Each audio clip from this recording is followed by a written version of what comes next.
I'd just like to give a bit of a round of applause, but also I'd like to tell you a little story, if I can, just before I hand over to Michael Avery.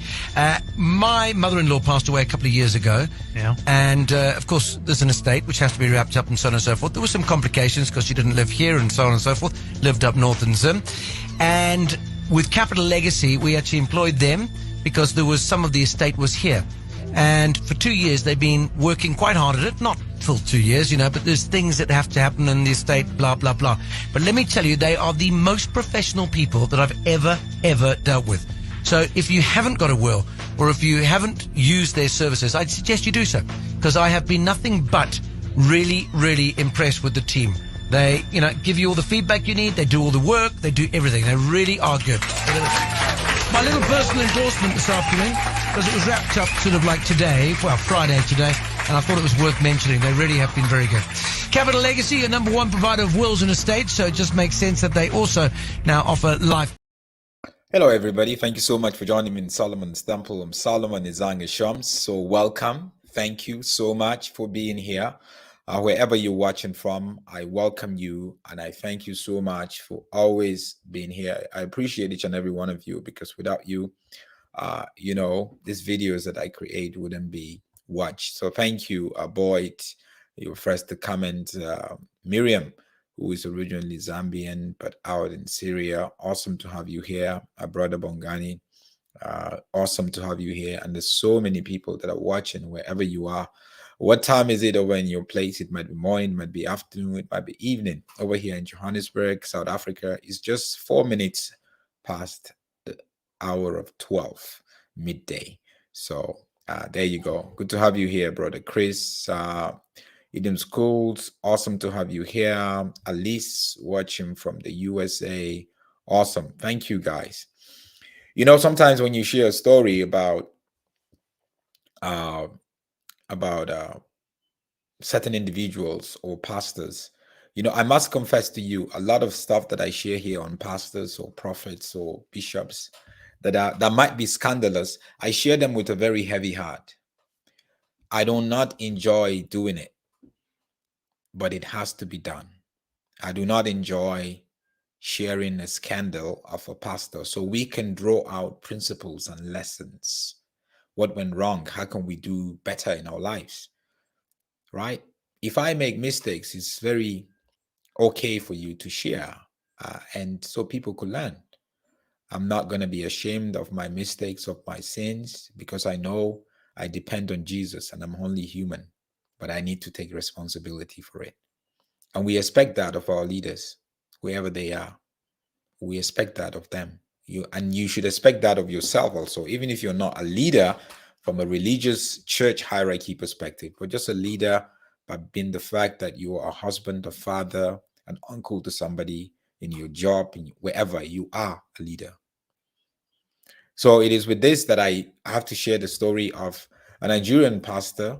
He's been in ministry for a very, very long time, very popular with his signature gray hair and his glasses and his walking stick. And his way of dressing is one of those early Pentecostal pastors in Nigeria who created a certain way of dressing. He's the pastor of Word of Life Church in Warri in Delta State, Nigeria. A lot of people know him as Pastor Ayo Oritsejafor. Now, I'm not talking about somebody who in Nigeria, he was the head of president of the Christian Association of Nigeria, which is the biggest umbrella body that comprises all the major churches in Nigeria. And he was the president for 5 years. He's connected to politicians. When he speaks, people respect and listen to him. And he lost his wife in the 1990s, about 24 years ago. Lost his wife who passed away. And then he now got married to another woman, as they call her, Mama Helen. This is him and his wife of 25 years, Helen. The church folks call her Mama Helen. Very flamboyant, both of them. They love dressing, they love the finer things of life. And they've been married for 25 years. Right? And you always see their photos together and all that kind of thing. And this is the part of their marriage. Produced 3 children, 2 boys and a girl, as you can see them. But unfortunately, news just came out that he is divorcing, on the brink of divorce, because him and his wife have been separated for over a year. The wife had claimed that her husband, the pastor, Pastor Ayo Oritsejafor, is after her life. So she has to escape. And she escaped to the United Kingdom with her 3 children, where she has been resident for the over past 1 year now. And he had moved out of the house. So when she moved to Great Britain, he now moved back into the house. What happened between them? I don't know the details. But the accusations here from her side, based on someone who is in close proximity with them, is her life was threatened and she had to run for protection. And then there are other those who are accusing her of being in a relationship with a younger man for a long time and all that kind of thing. And these are part of the issues that's going on now. So according to Bernard, who is sort of like close to them, Helen, in a WhatsApp message earlier in 2022, accused the estranged husband of wanting her. She reportedly moved out of the matrimonial home and relocated to Britain with the kids. Bernard said Pastor Oritsejafor has also moved back to the house after abandoning it for almost a year. So if this is true, then there is definitely something's been going on and brewing for years. And I am totally against divorce. God hate divorce. But would divorce happen? Divorce would happen. When you're talking about 2 imperfect people, divorce would happen. And would divorced people make heaven? They will make heaven,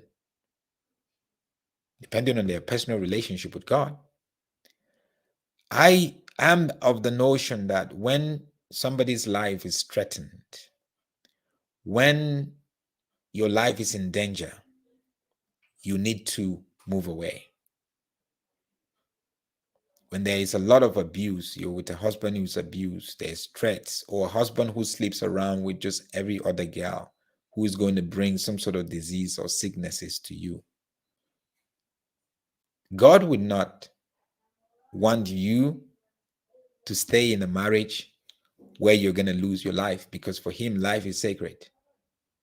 So it's better to move away from somebody who doesn't see life as sacred. Separate. They're separated now, and try to work things out, obviously. If it doesn't work out, so at the end of the day, there's going to be no any other way but to go separate ways. A lot of people accuse me that I'm totally against divorce, and I'm totally against divorce. But you see, the thing is, I'm also totally against somebody taking the life of another person. And if this is true, then we have to ask ourselves a question: what got Pastor Ayo to that level? Or what actually happened? And this is an indication that says no matter how anointed you are, no matter how gifted, talented, how rich you are, this sort of life situation would confront some of you. It will confront some people. And how are you going to deal with it? Because this would definitely shake the church in Nigeria, shake Christianity in Nigeria, especially if there is some sort of a scandal like this behind it. This is a man who has been known he's some of the very first products of the Pentecostal movement in Nigeria. He was mentored and worked under the late Archbishop Benson Idahosa, who is seen as somebody who was a leader within the Pentecostal, early days of the Pentecostal and the pioneering of the Pentecostal movement. The devil is always going to be after marriages and after people.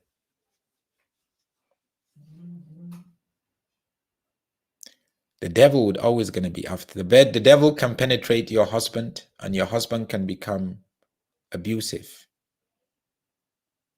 But you would be there thinking, no, your husband is going to change. Your husband is going to, if your life is in danger, step away. Your husband is going to change. Yes, he's going to change tomorrow. Yes, he's going to change. Your life is in danger.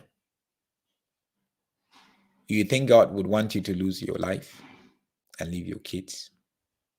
So it's just to separate and try to work things out, except things don't work out.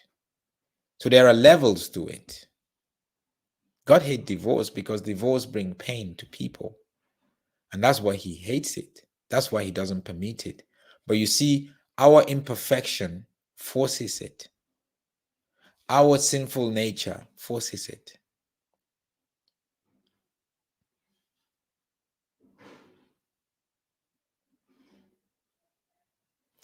Pastor Chris Mukoki here shares that I have had a lady colleague die in the hands of her husband who had turned violent in their marriage.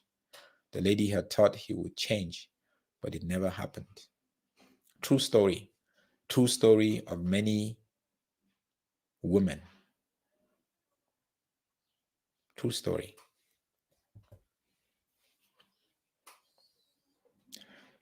Someone who knows God very well and experienced divorce, they will be quick to move on.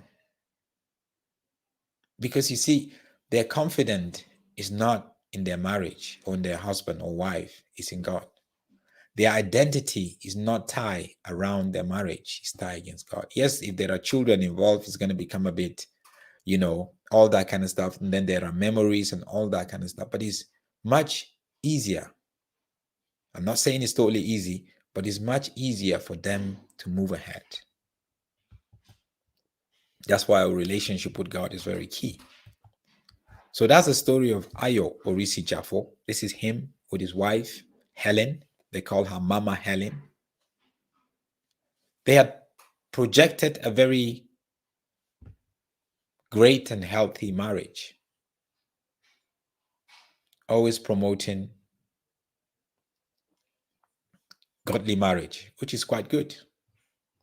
But when it's between two people, they need to agree for them to be able to have good marriage. I have seen marriages who were terrible, terrible, terrible. But once the two people get to a place where they come into agreement and they get agreed to work on it and make it and make it godly, it just shoots.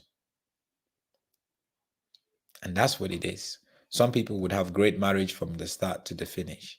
Some people will have great marriage from the start and the finish, not great marriage. Some people will not have a great marriage from the start, but the finish, great marriage.